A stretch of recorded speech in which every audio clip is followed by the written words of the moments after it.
Every culture that remembered Saturn. Saturn? Oh, they're talking about Saturn. Although this is reported as a myth, there might be They're evidence talking that about millions Saturn. Hebrew El as Saturn. And it was said that the Israelites once saw themselves as Saturn's children. In the same way, the Greeks invoked Kronos as their first father. And the Romans insisted that they were the true descendants of Saturn, arriving in Italy through the adventures of the legendary ancestor Aeneas. Saturn worship, this is not new, believe it or not. All right, deemed to know the Latin, Saturn's race, a race freely self-controlled as in the olden days, the Golden Age. But there was a dark side to Saturn, reflecting the catastrophic end of the Golden Age. This was when, in the words of Manilius, Saturn, the first father, fell to the opposite end of the world axis. This sudden onset of chaos, when heaven itself seemed to fall out of control, has haunted civilizations across the millennia, erupting as doomsday anxiety, the fear that what happened once will happen again. That's typically what happens. It's almost impossible to believe that ancient people sacrificed their own children, either symbolically or literally, to the planet god Saturn. Hey, and they're doing it now, okay? They're doing it now, and unfortunately, the younger generations are too ignorant to even understand that. I mean, I hear millennials and Gen Zers talk about boomers all night long, and all I hear them doing is talking. And yet, they are immersing themselves with entertainment, immersing themselves on time-wasting, mind-numbing activities. Meanwhile, shit-talking boomers, when the boomers are still in charge, man! The boomers are still in fucking charge! And they have sacrificed at least 2 to 3 generations at this point so that they could reign power going into their 70s and 80s. And then you wonder why you've got owls all over the place. The god Moloch. You know the god Moloch, what it was a deity that they sacrificed their children to.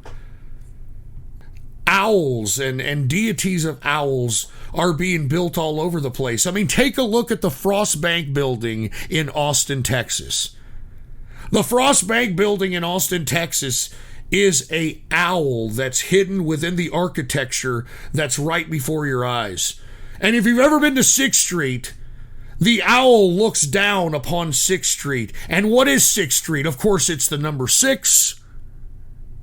And what is 6th Street? All the young people that are being sacrificed, that are being mind-numbed, that are being put into alcoholism, and that are being put into sexual deviancy. I mean, that's what's happening, dude. Wake up, all right? Saturn was remembered as the devourer of his own children, and as Moloch, demanding sacrifice. Oh, Moloch. And as El, or the Elohim, commanding Abraham to sacrifice his own son, Isaac. Elohim, huh? El. Dude, I could go into this even deeper, but whatever this is, aside from the alien part, what they're describing is esoterically accurate. In the face of evidence that cannot be denied, the reasonable course is to bring the catastrophic source of these memories into the light of day.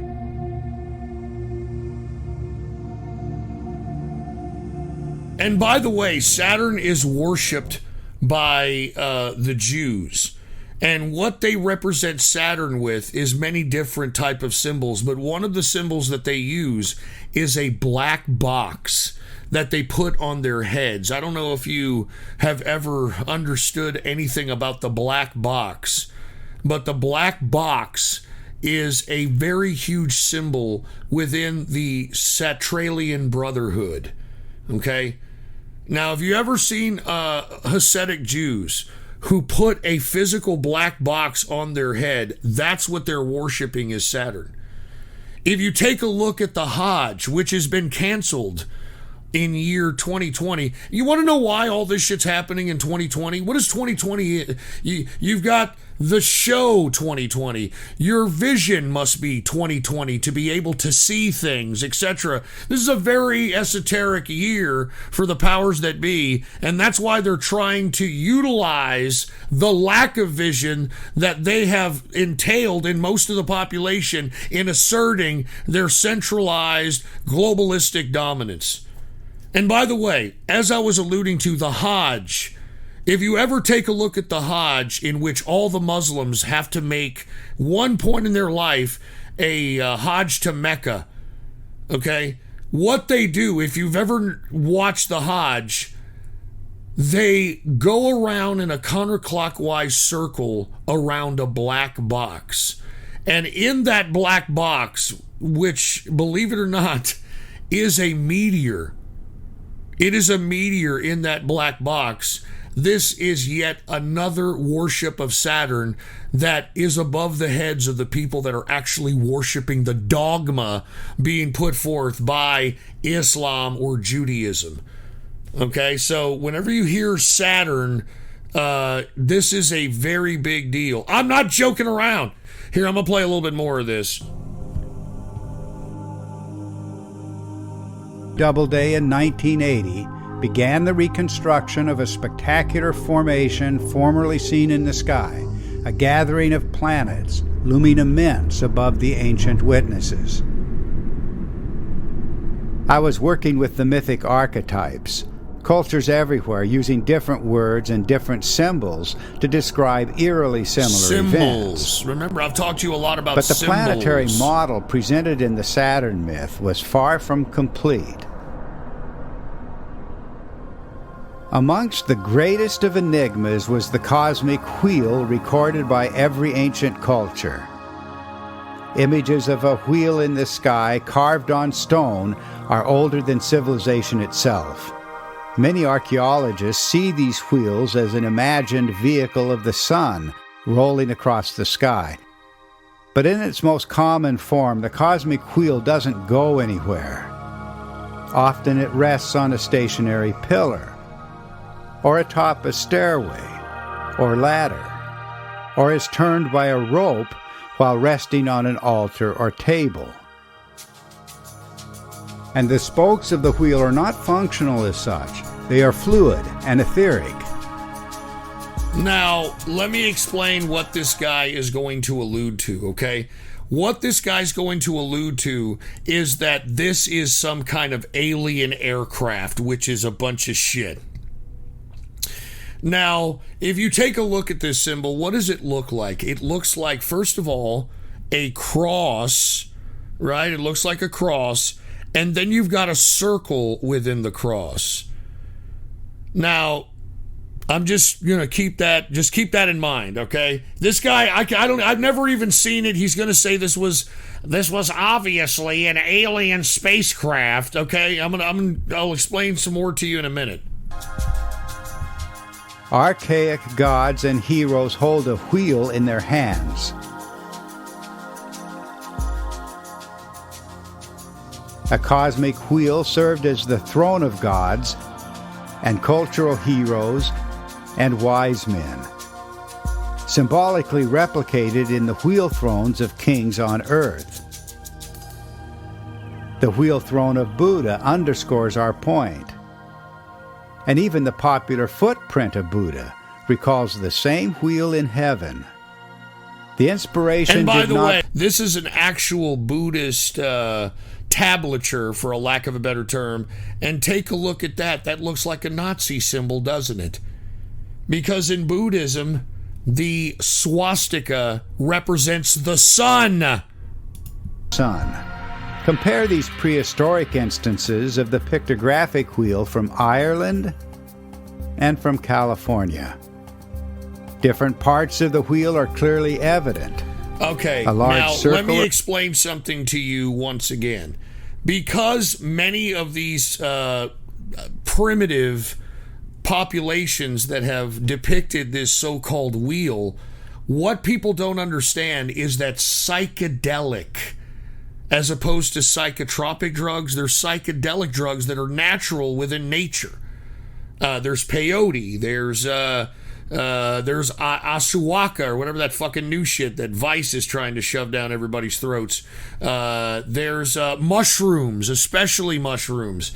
And what people need to realize is that depending on what psychotropic that you're using, if you have something that induces DMT, which is a natural chemical that's released within the pineal gland of the internal brain that is your brain, this is what releases a chemical called DMT, and it opens new sights and new horizons of sight that you have never seen before in this world. And many people under psychedelic type of trips have actually ridden a wheel, so to speak, a wheel of life. And when many people trip out, what ends up happening is that they get on this wheel of life, whether it's a trip or not, and they get to see all experiences they've ever had or potentially are going to have. And this is why you have this depiction in every one of these primitive populations, because for whatever reason, depending on the psychedelic, depending on the psychedelic that you take, you're going to be able to ride this wheel. And I've experienced it myself. And I strongly advise people, once again, if you're going to be doing any kind of psychedelic drugs, I would strongly advise having somebody watch over you, because you don't want to have a trip that, you're in between worlds and yet you can physically move your body and throw yourself out of a fucking window or something. But once again, this is the wheel that all these fucking cultures are talking about. All right, the wheel of life. All right, depending on what psychedelic you do, I'm telling you, you will ride the wheel and you'll just be amazed. It'll blow your fucking mind. You'll see your life in this wheel just kind of passing very fast. Like, you can just, you see your mind. It's fucking unbelievable. I mean, you see your life, you see what happened to you in your past, what potentially is going to happen to you in your future, and this is what this represents. Sphere, though not always present, a central star, and a smaller, darker circular sphere inside the star-like form. The images do not depict a single object, but three objects, as demonstrated here, where the artist placed the small dark sphere well below the central star. I can assure you that the placements are not random. These forms in the sky were planets in close congregation and immense above the ancient sky worshippers. That could also be a possibility, but in my personal view, it's the psychedelics. I'm sorry. Psychotropics are completely different.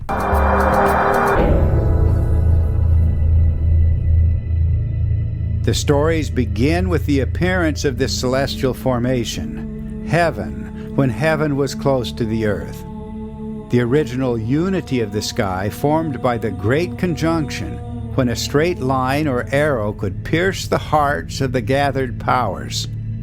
All right, now the motionless, superior sun. This is getting into some New Age hooey, don't get me wrong, okay? So anyway, like I was saying, if you take a look at the Semitic religions, the Muslims and the Jews, they both worship black boxes, and a black box represents Saturn, okay? Saturn. And this documentary that we were watching, it was kind of alluding to what Saturn is. And what Saturn is a banished god, or a banished angel, however you want to look at it, that was banished on Earth. And like I've told you, man, the fallen are 21 plus Lucifer, because people claim that it's Satan that is the one that is in control of the fallen. It is Lucifer. And I think people need to understand that Lucifer is light. Okay, it is the light of the world. It is what creates all life itself. You know that your perspective of what things look like is depending upon how light hits whatever subject you're looking at. You know that, right? I mean, your perception is all based upon light hitting and refracting and reflecting from subjects. And that's what Lucifer is. It is life. Lucifer is not Satan. No. Lucifer is not Satan.